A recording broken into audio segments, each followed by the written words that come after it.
الحمد لله الحمد لله رب العالمين، والصلاة والسلام على سيد الأنبياء والمرسلين وعلى آله الطيبين الطاهرين وأصحابه الأكرمين الأجمعين، أما بعد. محترم و مکرم ناظرین و سامعین، السلام علیکم ورحمۃ اللہ وبرکاتہ. اسلامی سال کا اگر جائزہ لیا جائے، اس پر غور و فکر کیا جائے، اس پر نظر ڈالی جائے، تو ہمیں ہر مہینے میں کہیں نہ کہیں اسلامی واقعات اور قربانیوں کو نظر رکھنا پڑتا ہے. وہ واقعات ہمیں پیش نظر آتے ہیں. مثال کے طور پر اسلامی سال کی ابتدا جس مہینے سے ہوتی ہے وہ ماہ محرم الحرام ہے، اور یہ ماہ محرم الحرام اپنے اندر ایک ایسی عظیم قربانی کو رکھتا ہے جس سے پڑھ کر ساری انسانیت ششد اور حیران رہ جاتی ہے. یہ قربانی کی جو تاریخ ہمیں ملتی ہے یہ حضرت آدم علیہ السلام کے زمانے سے ہوئی ہے. اس کا طریقہ اور اس کا جو ابتدا ہوئی ہے وہ حضرت آدم علیہ السلام کے دور سے ہوئی ہے. وہ اس طرح کہ حضرت آدم علیہ السلام کو اللہ تبارک و تعالیٰ نے روزانہ ایک بیٹا اور ایک بیٹی عطا فرماتا تھا. تو اس طرح ہر دن آپ کو ایک بیٹا اور ایک بیٹی تولد ہوتے تھے. تو جب اس وقت کا شرعی قانون تھا کہ جو ایک ساتھ ایک بیٹا اور ایک بیٹی پیدا ہوتے تھے تو وہ آپس میں ایک دوسرے پر حرام ہوتے تھے، یعنی ایک دوسرے میں وہ نہ تو صحبت کر سکتے تھے، نہ ہی شادی کر سکتے یا نکاح کر سکتے تھے. تو اسی امر الہی پر آدم علیہ السلام نے اپنے دونوں بیٹے حابل اور قابل کو اس پر عمل پیرا بھی کرایا. اور اس طرح کہ حضرت حابل علیہ السلام کے ساتھ جو بیٹی پیدا ہوئی تھی اس کا نکاح حضرت قابل کے ساتھ آپ کرانا چاہتے تھے، اور قابل کے ساتھ جو بیٹی پیدا ہوئی وہ حابل کے ساتھ کرانا چاہتے تھے. لیکن قابل جو تھا وہ اس بات پر اڑا رہا کہ وہ قابل کے ساتھ پیدا ہونے والی لڑکی کے ہی نکاح کرے گا، اس سے ہی شادی کرے گا.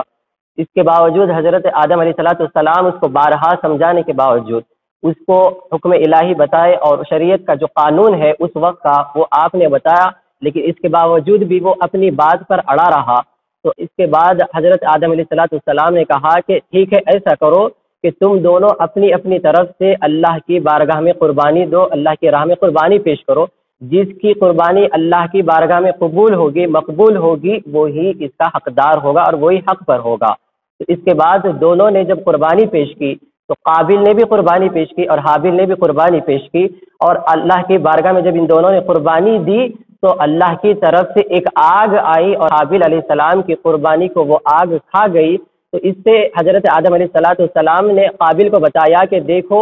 تم غلط راہ پر ہے، غلط راستے پر ہے، اور تمہاری قربانی کو اللہ تبارک و تعالیٰ نے رد کیا ہے، اور اس کے مقابل میں یعنی تمہارے مقابل میں اللہ تبارک و تعالیٰ نے حابل کی قربانی کو قبول کیا ہے. تو اس سے یہ پتہ چلتا ہے کہ تم جو راہ اختیار کیے ہو، جو ضد پر ہو، وہ تمہارا راہ بھی غلط ہے اور تمہاری ضد بھی سراسر غلط ہے، اور حکم خداوندی کے خلاف تم جا رہے ہو. اس سے باز آ جاؤ. اللہ سے محبت جو کرتا ہے اس کو تو یہ چاہیے تھا کہ وہ جانور کی قربانی تو دور کی بات ہے، اگر اللہ حکم دے تو اس کے حکم پر سر تسلیم کر کے اپنی جان، اپنی مال اور اپنی اولاد کی قربانی کو بھی پیش کرتا چلے. یہ حکم ہونا چاہیے تھا. لیکن یہ اللہ کے بڑا فضل ہے، اس کی مہربانی ہے کہ اللہ تبارک و تعالیٰ نے صرف جانور کے حکم کو قربانی پیش کرنے کا جو حکم دیا ہے وہ اس طرح ہے کہ اللہ نے فرمایا ہے کہ اے بندے تو بے شک جانور کی قربانی پیش کر، لیکن جانور کی قربانی کے بدلے میں یہی سمجھوں گا کہ تو نے اپنی جان کی قربانی پیش کی ہے. تو اس سے ہمیں یہ پتہ چلتا ہے کہ اللہ تبارک و تعالیٰ چاہتا کیا ہے، اس کی رضا کیا ہے. جیسا کہ قرآن مجید میں ارشاد ہے لن تنالوا البر حتى تنفقوا مما تحبون، تم ہرگز اس وقت تک نیکی کو حاصل نہیں کر سکتے جب تک کہ اپنی محبوب کی، اپنی پسند کی چیز تم اللہ کی راہ میں پیش نہ کرو. اب اس کے متعلق روایت میں آتا ہے ایک جگہ اللہ تبارک و تعالیٰ ارشاد فرماتا ہے ان اللہ اشترى من المؤمنین انفسهم واموالهم بان لهم الجنہ، بے شک اللہ تبارک و تعالیٰ نے مومنین کی جان اور مال جنت کے عوض میں خرید لی ہے. یعنی جنت کے بدلے میں اللہ تبارک و تعالیٰ نے مومنین کی جان کو، ان کی مال کو، ان کے جانوں کو خرید لیا ہے. تو سب سے زیادہ حقدار اگر کوئی ہے تو وہ رب تبارک و تعالیٰ ہے. تو اسی لیے جب قربانی کی بات آتی ہے تو اپنی پسند کی چیز کو اللہ کی راہ میں پیش کرنا ہی اصل قربانی کی حقیقت ہے، اور یہی اس سے اللہ تبارک و تعالیٰ کی رضا حاصل ہوتی ہے، اور اللہ تعالیٰ کے پاس بندہ اپنے قرب کو، اللہ تعالیٰ کے قرب کو پاتا ہے. اور اس کے متعلق قربانی کا حکم جو آیا ہے، بعض لوگ یہ سمجھتے ہیں کہ یہ حکم خاص ہے، عام نہیں ہے، تو ان کے اس ذہن کو، اس جو سوال ہے اس کو دور کرتے ہوئے یہ بات بتاتا چلوں کہ یہ حکم خاص نہیں ہے بلکہ یہ حکم عام ہے۔ وہ اس طرح کہ اللہ تبارک و تعالیٰ کا یہ قانون ہے کہ کس چیز کو، جو چیزیں ہوتی ہیں وہ کسی خاص مقام کے لیے مخصوص ہوتی ہے، جیسا کہ اگر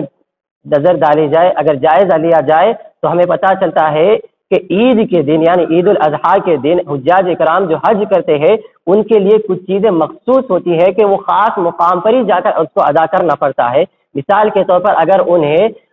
قربانی پیش کرنا ہے تو یہ تو ہر جگہ ہوتی ہے، لیکن کچھ چیزیں حجاج اکرام کے لیے مخصوص رکھی گئی ہے، وہ یہ ہے کہ وہ شیطان کو جب کنکریاں مارتے ہیں تو وہ ہر جگہ انسان نہیں کر سکتا، بلکہ اس کو ایک خاص مقام پر جا کر مینا میں شیطان کو کنکریاں مارنا پڑتا ہے۔ اس کے بجائے صفا و مروہ کے درمیان اگر سعی کرنا ہے تو وہاں پر ہی اس کی پہاڑیوں کے درمیان جا کر سعی کرنا پڑتا ہے، تب جا کر اس کے مقام کو، اس کے ثواب کو بندہ حاصل کرتا ہے۔ اور اسی طرح قربانی کا جو حکم ہے وہ حکم عام اس طرح ہے کہ اللہ تبارک و تعالیٰ نے فرمایا ہے کہ اگر یہ قربانی کا حکم جو ہے وہ اگر صرف حجاج اکرام کے لیے ہوتا تو اللہ تبارک و تعالیٰ قرآن میں ہی نازل فرما دیتا کہ اے حاجی، اے حجاج، تم اللہ کے مہمان ہو تو تم حج کرنے کے بعد اللہ کی راہ میں اسی مقام پر قربانی پیش کرو۔ اگر کوئی قربانی کو دینا چاہتا ہے تو وہ اسی مقام پر آنے کے لیے یہ نہیں کہا گیا، بلکہ یہ کہا گیا کہ جہاں کہیں بھی مسلمان بستا ہو، جہاں کہیں بھی مسلمان رہتا ہو، قربانی واجب ہے، اور قربانی جب اس پر واجب ہو جاتی ہے تو وہ دنیا کے کسی کونے پر بھی کیوں نہ ہو